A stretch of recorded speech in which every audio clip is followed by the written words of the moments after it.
पश्चिम चंपारण जिले के बेतिया से प्रशांत किशोर और मनीष कश्यप। देखिए ये रील। बहुत बहुत धन्यवाद अफाक साहब, जिला अध्यक्ष और जिला के सारे वरीय सहयोगी जो आज सुबह से यहाँ आए हैं मेरे से मिलने। मैं सबका धन्यवाद कर रहा हूँ। आप सभी पत्रकार साथियों का भी इस सभागृह में स्वागत, अभिनंदन कि आप लोग इस बरसात में समय निकाल कर आए हैं। जनसुराज को उसकी बात अपनी जनता तक पहुंचाने में मदद करेंगे, उसके लिए भी मैं आपका धन्यवाद कर रहा हूं। जैसा कि आपको पता है कि पिछले करीब 50 दिनों से बिहार बदलाव यात्रा के तौर पर पूरे बिहार में हम लोग जाकर विधानसभा और प्रखंडों के स्तर पर बैठकें कर रहे हैं। ये क्यों किया जा रहा है? ये इसलिए किया जा रहा है कि आज से 2.5 बरस पहले जब मैंने आप ही के जिले पश्चिम चंपारण के बितिहरवा से पैदल चलना शुरू किया, तब करीब 2.5 बरस पैदल चल के हम लोगों ने जनसुराज के विचार, इसकी परिकल्पना, इस प्रयास के बारे में समाज को बताया। ये बताया कि बिहार में जो गरीबी है, जो अशिक्षा है, जो भ्रष्टाचार है, जो पलायन है, इन मुद्दों को समाज के लोग कैसे एक साथ आकर गांधी और बाबा साहब के आदर्शों पर चलकर कैसे वो इससे एक रास्ता निकाल सकते हैं। सिर्फ बिहार की समस्याओं को नहीं देखा, उस समस्या से निकलने का एक रास्ता भी समाज को बताने का प्रयास किया गया। उसी प्रयास का नतीजा है कि करीब करीब 5500 गांव में मैं खुद गया, पैदल चल कर गया, और उसके बाद 2.5 बरस में करीब 1 करोड़ लोगों ने ये तय किया कि बिहार में एक बेहतर और सशक्त ईमानदार विकल्प की जरूरत है। और 2 अक्टूबर 2024 को सबने मिलकर एक दल बनाया जिसका नाम आप और हम जनसुराज के तौर पर जानते हैं। 2 अक्टूबर 2024 के बाद से करीब करीब 6 महीने हम लोगों ने उस दल का संगठनात्मक स्वरूप बनाने में लगाया है। आज मैं आपको यकीन से कह सकता हूं कि बिहार में राजनीतिक संगठन के तौर पर जनसुराज से बड़ा राजनीतिक संगठन कोई नहीं है। आपके पास विधायक मंत्री ज्यादा हो सकते हैं, आपके पास सांसद हो सकते हैं, लेकिन कार्यकर्ताओं और सदस्यों के तौर पर जनसुराज आज बिहार का सबसे बड़ा आउटफिट है।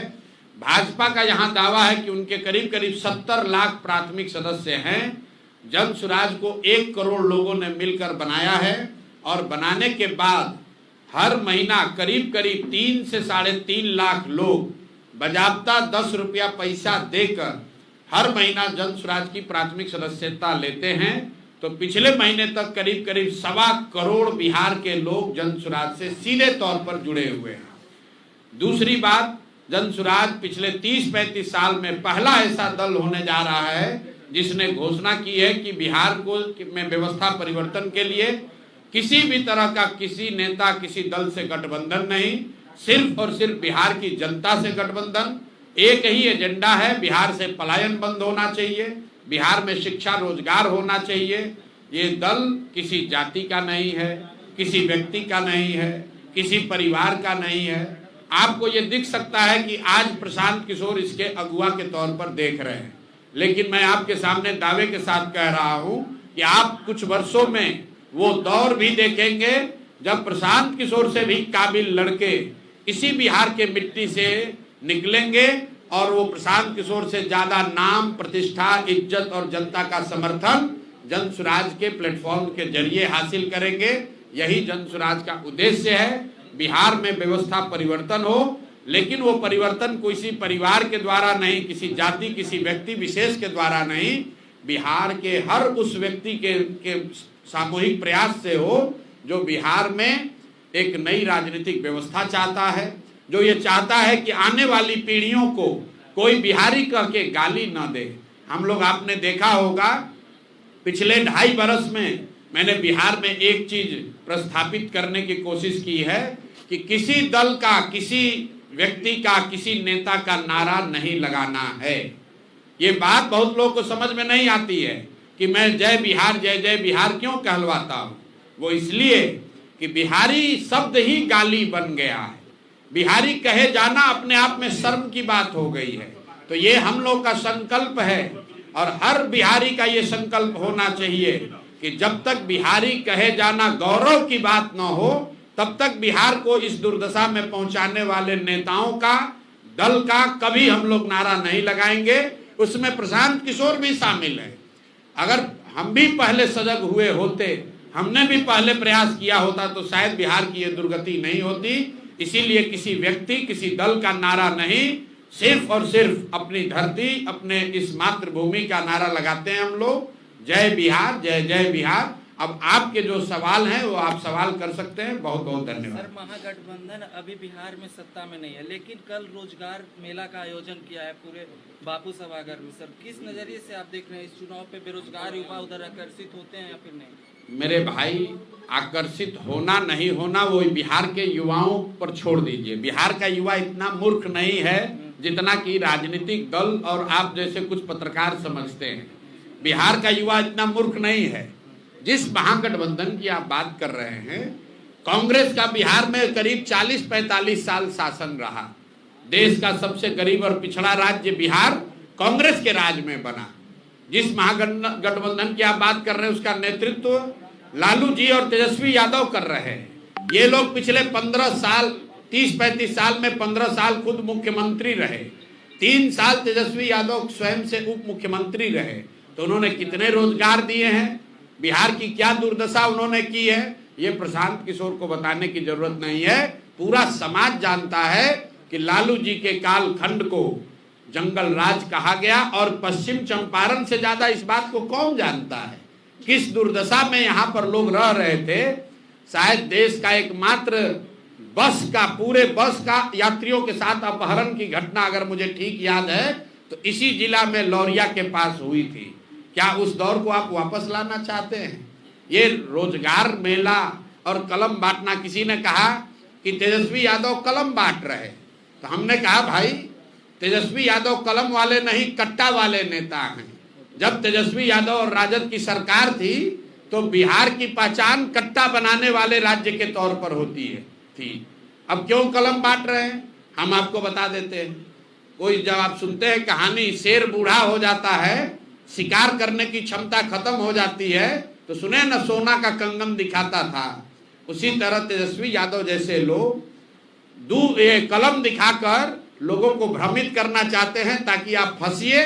जिस दिन आपको फंसाकर सत्ता में आया तो अब उसका कैरेक्टर, चरित्र नहीं बदला है, फिर आकर आपको खाएगा ही खाएगा। फिर यहाँ आकर रंगदारी, अपहरण, भ्रष्टाचार ही करेगा और जनता अब उसमें फंसने वाली नहीं है। सर, मेरा 2 सवाल है। जी, बहुत उसका बिल्कुल स्वागत करते हैं। आ रहे हैं, उस पे आ रहे हैं। वृद्धा पेंशन बढ़ के 1100 हुआ है, इसका स्वागत करते हैं। लेकिन आपको ये समझने की बात है कि 20 बरस से नीतीश कुमार मुख्यमंत्री हैं। उन्होंने 400 के पेंशन को कभी बढ़ाकर 410 रुपया नहीं किया। लेकिन 3 बरस ये जन स्वराज का प्रयास है। प्रशांत किशोर की ताकत नहीं है, लोगों की ताकत है। जब ये दिखा जन सत्ता के सत्ताधारियों को कि एक नया विकल्प आ रहा है जो ये बात कर रहा है कि 400 रुपया तो भीख से भी बदतर है, आज के जमाने में भीख से भी बदतर है। और जन स्वराज की अगर व्यवस्था बनेगी तो 2000 रुपया किया जाएगा। उसके बाद राजद ने घोषणा की कि हम लोग आएंगे तो 1500 करेंगे। और नीतीश कुमार और एनडीए की सरकार इतना घबराई है, भाजपाई और जदयू, इन्होंने घबराहट में 1100 किया है। लेकिन ये बहुत अच्छी बात है। श्रेय किसी को मिले, लोगों का फायदा होना चाहिए। हम लोग के लिए सबसे बड़ी बात क्या है, बिना कोई एक चुनाव लड़े हुए बिहार के लाखों लोगों का पेंशन अगर हम लोग बढ़वा के 400 से 1100 कर दिए, यही तो राजनीति है। हम लोग रोज बताते हैं कि हमारे लिए राजनीति सिर्फ एमएलए एमपी बनना नहीं है। हम लोग यहाँ पर चुनाव लड़ने जीतने सिर्फ नहीं आए हैं। चुनाव राजनीति का एक छोटा पहलू है। राजनीति समाज की आवाज बनना भी है। राजनीति जो समाज में दबा कुचला है उसके हाथ पकड़ना भी है। राजनीति उन व्यक्तियों की मदद करना भी है जिनको समाज ने पीछे छोड़ दिया है। तो प्रशांत किशोर को एमएलए नहीं बनने की जरूरत है। और यही बात तो हम लोग गांव-गांव बता रहे हैं कि बिहार का सुधार जन स्वराज के आने से नहीं होगा। बिहार का सुधार उस दिन होगा जिस दिन बिहार के लोगों की राजनीतिक बंधुआ मजदूरी खत्म होगी, जहां लालू के डर से मोदी, अब मोदी के डर से लालू को आपको वोट देना पड़ता है। जिस दिन वो बंधुआ मजदूरी खत्म हुई कि बिहार में सुधार होगा ही होगा। हमने मन से कहा, आपको भी कह देते हैं, जन सुराज आ जाएगा तो कोई गारंटी नहीं है कि जन सुराज का सब आदमी अच्छा ही होगा। अगर जन सुराज का आदमी भी आता है, उसके भी मन में ये डर होना चाहिए कि अगर हम जनता का काम नहीं करेंगे, जनता हमको हटा देगी, तभी बिहार की तरक्की होगी। हमने आगे बढ़कर कहा कि अगर जन सुराज से भी किसी गलत व्यक्ति को टिकट मिल जाए, उसको भी आप लोग वोट मत दीजिए। हर हालत में बिहार में अच्छे आदमी जीतने चाहिए, अच्छे नेता जीतना चाहिए। जन सुराज जीते या न जीते, जिस दल से भी अच्छा आदमी खड़ा है उसकी आप लोग मदद कीजिए, उसको जिताइए। जन सुराज से अगर अच्छा कैंडिडेट नहीं है तो उसको भी हराइए। ये ताकत सिर्फ जन सुराज की है। हम ही लोग ये बात कह रहे हैं कि अगर जन सुराज का कैंडिडेट अच्छा नहीं है, उससे बढ़िया कोई आदमी खड़ा है, आप लोग उसको वोट दीजिए। हर हालत में बिहार जीतना चाहिए। जन सुराज जीते या न जीते, बिहार जीतना चाहिए। और बिहार तब जीतेगा जब आप और हम अच्छे प्रतिनिधियों का चुनाव करेंगे। सर, चंपारण मिरर से मैं रिपु मिश्रा दो सवाल का जवाब चाहता हूँ। अनुमति है सर? क्या? मैं चंपारण मिरर से रिपु कुमार मिश्रा 2 सवाल का जवाब चाहता हूँ। आप कहते हैं तेजस्वी यादव 9वीं फेल हैं, उनको मुख्यमंत्री बनने की काबिलियत उनमें नहीं है। दूसरी बात मैंने नहीं कही, ये आपका शब्द है। कुछ बुद्धिजीवियों से मेरी बात हुई, उन्होंने कहा कि विधानसभा में विधि का निर्माण होता है, वहाँ किसी IAS, IPS, किसी कलाकार, इंजीनियर, यूट्यूबर्स की जरूरत नहीं है, वहाँ विधि ग्रेजुएट लोगों की जरूरत है। बेहतर विधि का निर्माण होना चाहिए। देखिए, ऐसा है, आप तो पहले इस बात को समझ ही नहीं रहे हैं कि 9वां पास होने और नहीं होने की बात क्यों कही जा रही है। मैं रोज कहता हूँ कि फॉर्मल एजुकेशन और डिग्री से आदमी बुद्धिमान नहीं होता है। बहुत पढ़ा लिखा व्यक्ति भी बेवकूफ़ हो सकता है और बहुत कम पढ़े लिखे व्यक्ति भी समझदार हो सकते हैं। हम लोग गांव देहात में सुनते हैं, हम लोग कहते हैं हमारी दादी पढ़ी लिखी नहीं थी लेकिन बहुत समझदार थी। हम लोग ये भी कहते हैं, सुनते हैं कि हमारा लड़का बहुत पढ़ा लिखा है लेकिन उसकी समझदारी अभी नहीं डेवलप हुई है। फिर हम तेजस्वी यादव की बात क्यों कहते हैं 9वीं फेल की? वो इसलिए कहते हैं कि आप ये समझिए कि कई बार परिस्थितिवश, आर्थिक सामाजिक स्थिति की वजह से आपको या आपके पूर्वजों को पढ़ने का अवसर नहीं मिला। ये संभव है कि आपको पढ़ने का अवसर नहीं मिला, इसलिए आप फॉर्मल एजुकेशन नहीं कर पाए। लेकिन आप जब मुख्यमंत्री के लड़के हैं, माँ बाप दोनों मुख्यमंत्री हैं, आपका एडमिशन किसी बैरिया और लौरिया के सरकारी स्कूल में नहीं, दिल्ली के RK पुरम में पैसा देकर लालू जी ने अपने बच्चे का एडमिशन कराया और वहां से आप 9वीं पास नहीं कर सके, तो ये दिखाता है कि आप विद्यार्थी के तौर पर कितने सजग थे। कुछ लोगों का ये कहना है, तेजस्वी जी ने ये कहा कि भाई हम तो क्रिकेट खेलते थे, तो चलिए उन्हीं की बात मान लीजिए। हालांकि लालू जी ने खुद कहा, लोकसभा में कहा, जाकर देख लीजिए कि हम तो सोचते थे कि हमारा लड़का क्रिकेट खेलता है, वो तो तौली लेके दौड़ रहा है, पानी लेके दौड़ रहा है। लेकिन तेजस्वी जी की बात मानिए कि वो बहुत बड़े क्रिकेटर थे। तो भाई क्रिकेट खेलना भी आपने 20 बरस पहले छोड़ दिया, उसके बाद पढ़ाई क्यों नहीं की? आप और हम गांव में जाते हैं, हमको महिलाएं आपको भी मिली होंगी, मैं पूछता हूं दीदी कितना पढ़े हैं, तो महिला बताती है कि हमने ग्रेजुएट किया है। मैं अगर आप पूछिएगा कि ग्रेजुएशन कैसे किए, तो बताएगी कि भैया ऐसा है ना, हमारे बाबूजी खाली 8वें तक पढ़ाए, क्योंकि हमारे गांव में माध्यमिक विद्यालय नहीं था, लेकिन शादी होने के बाद मेरे पति ने मुझे पढ़ाया, फिर मैंने मैट्रिक किया, लेकिन फिर बाल बच्चा हो गया ना, तो हमारा पढ़ाई छूट गया। फिर 10 बरस जब बाल बच्चा बड़ा हुआ तो करस्पॉन्डेंस में भैया हमने नाम लिखाया, क्योंकि हमारे मन में था कि हमको ग्रेजुएट करना है। ये क्या दिखाता है? ये उस महिला का शिक्षा के प्रति सम्मान दिखाता है। ये दिखाता है कि वो जानती है कि बिना सरस्वती के कृपा के जीवन में कुछ हासिल नहीं हो सकता है। और जब आप 9वीं फेल है, बाप और माँ आपके मुख्यमंत्री हैं और आपने जीवन में पढ़ने का प्रयास नहीं किया, ये दिखाता है कि शिक्षा के प्रति आपकी सोच क्या है, आपका नजरिया क्या है। और वो बिहार के जैसे राज्य के लिए घातक है, क्योंकि बिहार का अगर तरक्की होना है, अगर बिहार को इसका गौरवशाली इतिहास वापस आना है, तो ध्यान रखिए, बिहार कभी सीमेंट फैक्ट्री बनाने का केंद्र नहीं बन सकता है, बिहार छड़ बनाकर ज्ञान की भूमि नहीं बन सकता है। बिहार का गौरवशाली इतिहास तभी वापस आएगा जब फिर से यहाँ इसको ज्ञान की भूमि बनाई जाएगी। यहाँ बुद्ध को ज्ञान मिला, यहाँ राम जी आए पढ़ने, यहाँ से जैन धर्म की शुरुआत हुई, यहीं पर चाणक्य और चंद्रगुप्त हुए। ये सब ज्ञान के द्योतक हैं। यहाँ हम लोग नालंदा विश्वविद्यालय की बात करते हैं, हम लोग विक्रमशिला की बात करते हैं। हम लोग ये नहीं कहते हैं कि हम लोग का बिहार का बहुत गौरव था, यहाँ सीमेंट बनाने का फैक्ट्री था। सीमेंट और चीनी का फैक्ट्री भी लगेगा, लेकिन बिहार का असली गौरव तब हासिल होगा जब बिहार को फिर से ज्ञान की भूमि बनाई जाएगी। हर गांव में देश का सबसे अच्छा विद्यालय बने, यहाँ पर देश के सबसे अच्छे यूनिवर्सिटी बने, मेडिकल कॉलेज बने, इंजीनियरिंग कॉलेज बने। ये हम लोग का सपना है। इसलिए हम लोग कहते हैं कि कोई 9वीं फेल आदमी जिसका शिक्षा के प्रति कोई नजरिया नहीं है, कोई सम्मान नहीं है, वो बिहार का भला नहीं कर सकता है।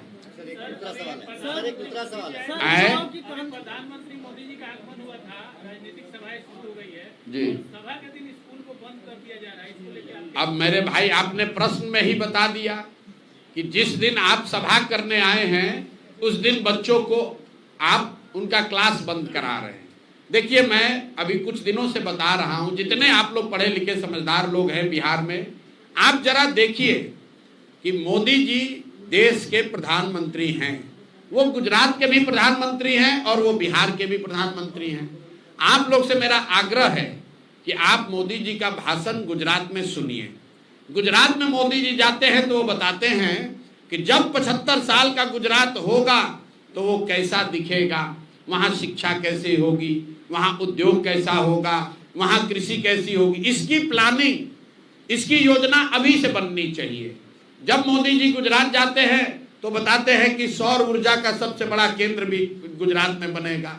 वहाँ पर वो गिफ्ट सिटी की बात करते हैं, वहाँ पर वो इन्वेस्टमेंट समिट की बात करते हैं, वहाँ पर वो बता रहे हैं कि कैसे पूरे देश को गुजरात देने वाला राज्य बनेगा। और जब बिहार आते हैं तो वही मोदी जी क्या बात करते हैं, भैया हम लोग आपको 4 किलो अनाज दे रहे हैं, ये मोदी की गारंटी है।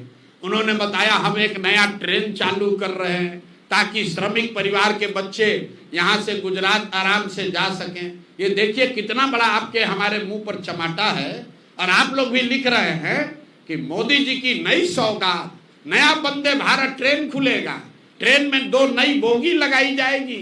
अरे बाप रे, मतलब आप समझिए मोदी जी आपके मुंह पर कह रहे हैं कि तुम्हारे बच्चे कभी बिहार में फैक्ट्री नौकरी रोजगार नहीं करेंगे, वो जीवन भर यहाँ से ट्रेन में जानवरों की तरह बैठकर गुजरात जाएंगे नौकरी करने। तो गुजरात का आदमी बनेगा फैक्ट्री का मालिक और बिहार का बच्चे बनेंगे फैक्ट्री में मजदूर, और मजदूरी करने के लिए आपको ट्रेन और बस दिया जाएगा और आप और हम उस पर ताली बजा रहे हैं। मोदी जी का भाषण सुनिए, उन्होंने कहा रेल मंत्री ने बहुत बड़ी घोषणा की है। आप सोचिएगा क्या घोषणा हो रहा है। तो मोदी जी ने कहा कि अब से अनारक्षित अनरिजर्व 2 बोगी एक्स्ट्रा लगेगा ट्रेन में, और उसका सबसे ज्यादा लाभ बिहार के लोगों को होगा, क्योंकि बिहार का आदमी अंतिम समय में भी लटक कर चला जाएगा। ये मोदी जी के शब्द है। आप बताइए हम लोग का औकात क्या है। गुजरात का आदमी चलेगा 1 लाख करोड़ के बुलेट ट्रेन पर, अब बिहार के आदमी को कह रहे हो कि पहले से जो ट्रेन चल रही है उसमें 2 गो अनरिजर्व बोगी लगेगा। ये आपके लिए सौगात है और आप और हम इसकी चर्चा कर रहे हैं। आप बताइए 4 किलो अनाज पूरा देश में हम ही लोग को मिल रहा है। भाई 80 करोड़ लोगों को 5 किलो अनाज देने की योजना चल रही है, लेकिन मोदी जी का भाषण हमको आप सुनाइए। मैं चुनौती दे रहा हूं, कभी गुजरात में मोदी जी ने अगर ये कहा हो कि तुमको 5 किलो अनाज दे रहे हैं इसलिए वोट दो, लेकिन बिहार में आकर मोदी जी कहते हैं कि आपको 5 किलो अनाज मिल रहा है। बिहार में आते कहते हैं कुर्मी मेरा परिवार है, कुशवाहा मेरा परिवार है, यादव मेरा परिवार है, पंडित मेरा परिवार है। कौन जातिवाद फैला रहा है? आप कह रहे हो कि लालू यादव जातिवाद कर रहे हैं, लालू यादव अकेले कर रहे हैं। आप भी तो आकर आप जाके देखिए काराकाट में मोदी जी का भाषण, क्या बता रहे, हमने डाला है फेसबुक पर कि मेरा पासवान समाज है, मेरा तेली समाज है, मेरा कुशवाहा समाज है, मेरा पंडित समाज मेरा परिवार है। अरे वाह, यही प्रधानमंत्री का काम है कि आप आकर यहाँ जातियों को बता रहे हैं कि कौन आपका परिवार है, कौन आपका रिश्तेदार है। अरे भाई, बिहार ये भी तो बताओ कि बिहार के लोगों को उन अपने बच्चों को पढ़ाने की सुविधा कब मिलेगी। कुछ बीजेपी का समर्थक कहता है कि शिक्षा राज्य की जिम्मेवारी है। अगर शिक्षा राज्य की जिम्मेवारी है तो मोदी जी गुजरात में जाकर क्यों ये बात कह रहे हैं कि कैसे हम लोग 5G इनेबल्ड स्कूल बना रहे हैं। गुजरात में जाकर क्यों बात कह रहे हैं कि 1 लाख वहां शिक्षक और विद्यार्थी अब ऑनलाइन अपना अटेंडेंस जमा करा रहे हैं। वहां के लिए भी तो शिक्षा राज्य सरकार की बात है। तो ये गलती मोदी जी की नहीं है, ये गलती चंपारण के लोगों की है, बिहार के लोगों की है, आपकी और हमारी है।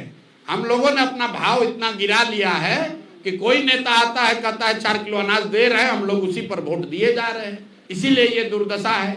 मोदी जी जहां आए मोतिहारी में, उन्होंने बताया कि चीनी मिल कब चालू होगा, उन्होंने बताया कि चंपारण के दशा कब सुधरेगी, कुछ नहीं। उन्होंने बताया कि चंपारण में नदियों का कटाव का मामला कब ठीक होगा। पश्चिमी चंपारण में सबसे ज्यादा विषय है नदियों का कटाव का।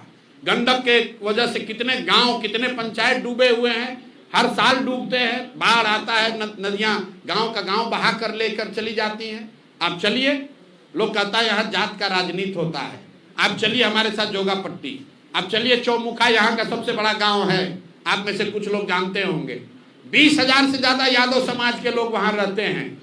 और आज पिछले 2 दशकों से नदियों के कटाव, गंडक के कटाव की वजह से चौमुखा के लोग सड़कों के किनारे रह रहे हैं। उनको पूछने आज तक कोई नहीं आया, ना कोई यादव आया, ना कोई कुशवाहा आया, ना कोई ब्राह्मण आया, ना कोई भाजपा आया, ना राजद आया।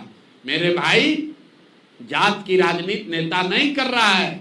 जात में आप और हम उलझे हैं, नेता तो अपनी राजनीति कर रहा है, अपने बच्चों की राजनीति कर रहा है। इसीलिए जन सुराज कह रहा है कि मेरे भाई, एक बार अपने बच्चों की चिंता करो, नहीं करोगे तो इन्हीं दलों के लड़ाई में लड़के मर जाओगे। तुम्हारे बच्चों को भी मजदूरी करनी पड़ेगी, बिहार को का सुधार नहीं होगा। यही बात हम लोग सबको बता रहे हैं। दूसरी पार्टियों के द्वारा जातीय समीकरण को साधने के लिए गठबंधन किया जाता है, तो क्या भविष्य में जन सुराज भी गठबंधन करता है? एक बार पहले ही बोल दिए, जब हम लोग का गठबंधन बिहार के लोगों से है, बिहार के गरीबों से है, बिहार में बदलाव चाहने वालों से है। बिहार में 60% से ज्यादा लोग बदलाव चाहते हैं, वो किसी जाति के हों, किसी धर्म के हों, किसी दल के हों, किसी क्षेत्र के रहने वाले हों। तो आप बताइए कि 60% से ज्यादा किसकी आबादी है। तो हम लोग का जब गठबंधन हो गया 60% उन लोगों से जो कि बिहार में बदलाव चाहता है, तो हम 60% छोड़कर किसी जाति विशेष से क्यों गठबंधन करेंगे? सर युवाओं को पार्टी में मतलब सर युवा लोगों को जब टिकट का बात आता है तो किसी भी पार्टी में 5% युवा को भी टिकट नहीं मिल पाता है। जबकि क्रांति का बात होता है, जन सैलाब का बात होता है, रैली का बात होता है, तो युवाओं को खड़ा करा दिया जाता है। इस बार 2025 में जन सुराज पार्टी से कितने % युवाओं को सर टिकट? कोई युवा का रिजर्वेशन नहीं है। बिहार में जन सुराज से काबिल लोगों को, सही लोगों को टिकट मिलेगा। वो आदमी युवा हो या बुजुर्ग हो, महिला हो या पुरुष हो, हम लोग काबिल लोगों को आगे बढ़ाना चाहते हैं। और मैं ऐसा समझता हूं कि युवाओं को यहाँ टिकट पाने के लिए रिजर्वेशन की जरूरत नहीं है। सिर्फ इस बात की जरूरत है कि पैसे और जाति के आधार पर उनके पिताजी क्या करते हैं, इस आधार पर उनके साथ डिस्क्रिमिनेशन न हो। क्योंकि बिहार में पिछले 30 वर्ष में सिर्फ और सिर्फ 1250 परिवार के लोग ही MP विधायक बने हैं। इस बात को याद रखिए। सभी दलों में 30 वर्ष में जो भी विधायक बना, मंत्री बना, सांसद बना, वो सिर्फ 1250 परिवार के लोग ही बने हैं। हम लोग को लगता है कि खाली लालू जी का एक परिवारवाद है, ऐसी बात नहीं है। हर जगह परिवारवाद है। हर क्षेत्र में 4-5 परिवार हैं, वही घूम फिर के राजनीति करते हैं, उन्हीं के बच्चे सांसद विधायक बनते हैं। उसी को तोड़ने के अभियान का नाम है जन सुराज। क्योंकि यहाँ पर आपके बाबूजी विधायक हैं कि नहीं, इसका कोई चिंता नहीं है। आपके पास पैसा कितना है, इसकी चिंता नहीं है। लेकिन अगर बिहार को सुधारने का जज्बा है, काबिलियत है, तो आपको जन सुराज में जगह मिलेगी। और जन स्वराज आपकी मदद भी करेगा। इसीलिए आप देख रहे हैं कि इतनी बड़ी संख्या में लोग जन स्वराज से जुड़ रहे हैं। जन स्वराज से इतनी बड़ी संख्या में लोग जुड़ रहे हैं, वो टिकट की अपेक्षाएं पे जुड़ रहे हैं जी। तो अभी तक जन स्वराज जो है टिकट का कोई क्लियरेंस नहीं किया है और इतनी बड़ी संख्या में लोग जुड़ते जा रहे हैं। क्या आपको नहीं लगता है कि आगे चल के ये मतभेद पैदा कर सकते हैं? क्या मतभेद पैदा होगा? मान लीजिए कि बिहार देश में सिविल सर्विसेज का एग्जाम होता है, तो जो लोग कलेक्टर बनना चाहते हैं, जो एसपी बनना चाहता है, आईपीएस आईएएस बनना चाहता है, लाखों बच्चे देश के हैं जो तैयारी करते हैं, फॉर्म भरते हैं। उसमें जो सबसे काबिल व्यक्ति होता है वो आईएएस आईपीएस बनता है, जो काबिल नहीं होता है वो उसके नीचे का ट्राई करता है। आपसे यूपीएससी नहीं क्लियर होगा तो आप बीपीएससी ट्राई कीजिएगा, बीपीएससी नहीं क्लियर होगा तो कोई क्लर्कियल एग्जाम दीजिएगा, उससे भी नहीं होगा तो टीचर वाला में जाकर एग्जाम दीजिएगा। तो भाई सबको प्रयास करने का अवसर है, यही तो लोकतंत्र है। जो उसमें सबसे काबिल होगा वो 243 लोग विधायक लड़ेंगे, जो बच जाएंगे कल वो 1200 लोग जिला परिषद लड़ेंगे, उससे भी लोग बच जाएंगे तो 8500 मुखिया और 8500 सरपंच लड़ेंगे, उससे भी नीचे के लोग होंगे वो वार्ड सदस्य लड़ेंगे। हमने कहा है कि बिहार सिर्फ विधायक बदलने से नहीं सुधरेगा, मुख्यमंत्री मंत्री बदलने से नहीं सुधरेगा। बिहार तब सुधरेगा जब 5-7 हजार अच्छे लोग मुखिया बनेंगे, जब 20-25-50 हजार लोग अच्छे लोग वार्ड सदस्य बनेंगे। तो जन स्वराज में सबकी जगह है। कोशिश होगी कि जिसमें भी जो क्षमता है उसकी क्षमता के अनुसार और समाज में स्वीकार्यता के हिसाब से उसको वो मौका दिया जाए ताकि वो आगे बढ़कर समाज में कुछ कर सके। राजनीति में की क्या परिभाषा है? काबिलियत का परिभाषा ये है जिसके साथ जनता खड़ी है वो काबिल है। सर, माई बहन योजना का फॉर्म भरवाया जा रहा है महिलाओं से। माई बहन योजना का फॉर्म जो है महिलाओं से भरवाया जा रहा है। अच्छी बात है। तो जो महिला फार्म भर रही हैं उसको आप लोग भी बताइए कि माई बहन योजना लागू करने वाले दल जो हैं, पहले हैं तेजस्वी यादव। तो तेजस्वी यादव को तो ज़्यादा कुछ समझ है नहीं, आप लोग जरा उनके लिए गणना करके बता दीजिए कि बिहार में 6 करोड़ महिलाएं रहती हैं। अगर उसमें 1-1.5 करोड़ जो नाबालिग महिला है, बच्ची है, उसको अगर हटा भी दें, 4.5 करोड़ 5 करोड़ महिलाओं को अगर आप 2,500 रुपया हर महीना देंगे तो साल में 1,50,000 करोड़ से ज्यादा पैसा लगेगा। बिहार सरकार का ये बजट ही नहीं है। तो भैया जो बजटे नहीं है तो कैसे, मतलब आपके जेब में है 100 रुपया और आप कह रहे हैं कि हम 200 रुपया का सामान खरीदेंगे, तो दुकान वाला क्या कहेगा? 2 थप्पड़ मार के भगा देगा कि भैया जब पैसा होगा तब आना। लेकिन एक गंभीर बात समझिए, कांग्रेस वाले भी इसमें शामिल हैं। तो हमने एक चुनौती दी है देश में अपने आप को बहुत बड़े अर्थशास्त्री समझने वाले और हैं भी, पी चिदम्बरम जी को, कांग्रेस को पी चिदम्बरम को बिहार में लाना चाहिए और चिदम्बरम जी आकर बिहार के लोगों को ये समझा दें कि कैसे बिहार के बजट से, बिहार के संसाधन से बिहार में सभी महिलाओं को 2,500 रुपया महीना दिया जा सकता है। अगर पी चिदम्बरम इस बात को समझा देंगे तो मैं इसको सहर्ष स्वीकार कर लूंगा और माई बहन योजना का समर्थन भी करूंगा। लेकिन पी चिदम्बरम आकर बिहार में कांग्रेस की ओर से ये समझा दें कि 2,500 रुपया प्रति माह के हिसाब से अगर बिहार की महिलाओं को पैसा दिया जाएगा तो कैसे दिया जाएगा।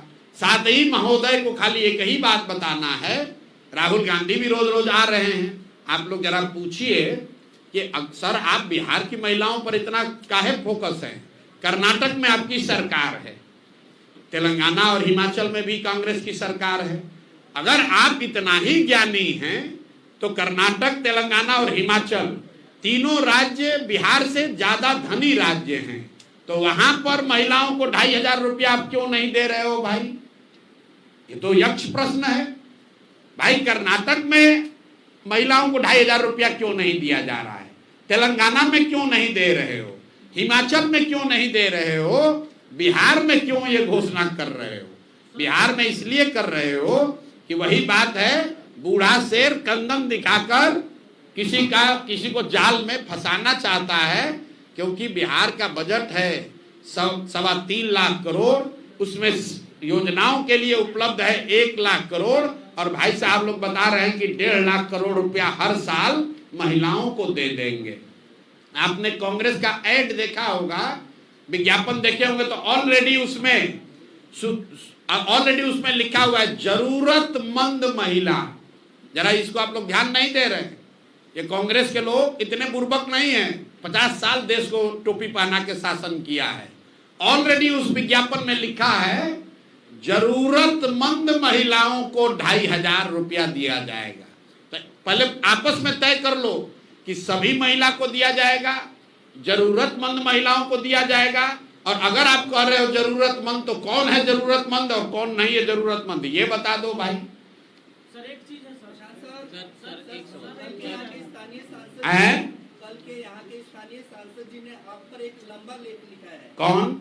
श्री संजय जायसवाल जी। अच्छा। और जिसमें उन्होंने आपको कहा है कि आप राजनीतिक व्यापारी हैं, और पहली बार आप पे पर्सनल अटैक करते हुए कहा है कि आप दिन भर अच्छी बात करते हैं और रात को उदय सिंह जी के साथ बैठकर शराब पीते हैं। अरे बाप रे, अब बताइए, मतलब लोग कितने यहाँ बेवकूफ हैं कि अगर मान लीजिए कि किसी व्यक्ति के साथ बैठकर हम शराब पी रहे हैं, तो खुद ही बता रहे हैं कि हम लोग सरकार में इतने अक्षम हैं कि जानते हैं लेकिन इनको पकड़ नहीं पा रहे।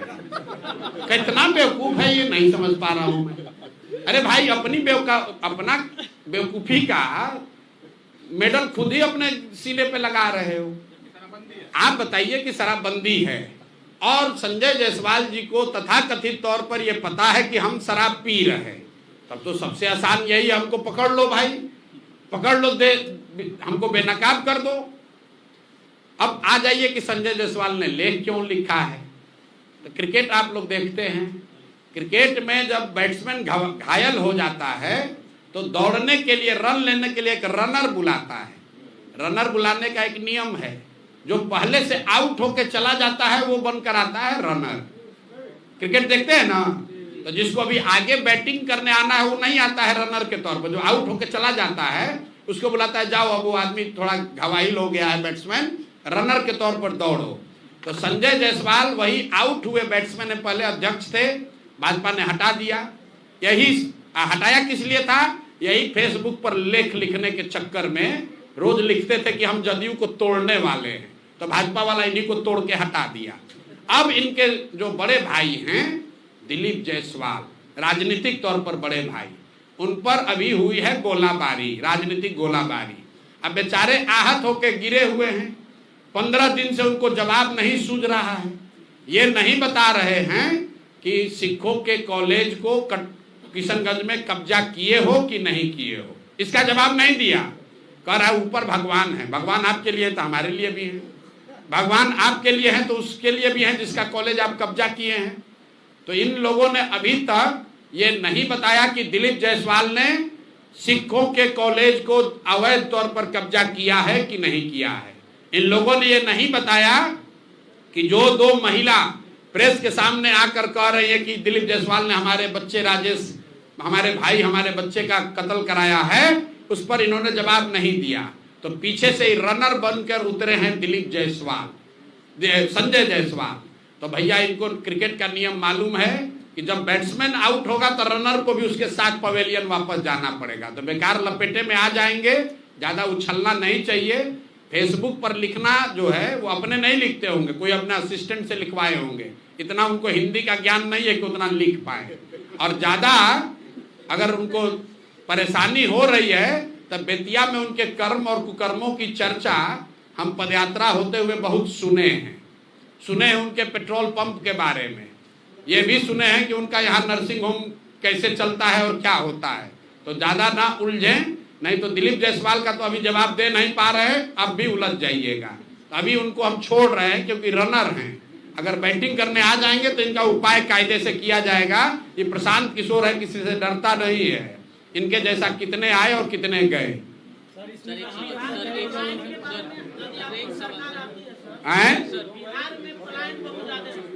चलिए बोलिए। हाँ, मुद्दे सुन लीजिए, ये अच्छा सवाल है। मोतिहारी मुंबई बनने वाला है। अब मोदी जी ने घोषणा की तो कैसे किया है, इसके पीछे आधार क्या है, जरा इसको ध्यान से सुनिए। मोतिहारी मुंबई बनेगा, तो एम से मोतिहारी, एम से मुंबई। संथाल परगना सूरत बनेगा, एस से संथाल परगना, एस से सूरत। पटना पुणे बनेगा, पी से पटना, पी से पुणे। तो भैया तुकबंदी करने के लिए जो समझ में आया वही बोल दिया।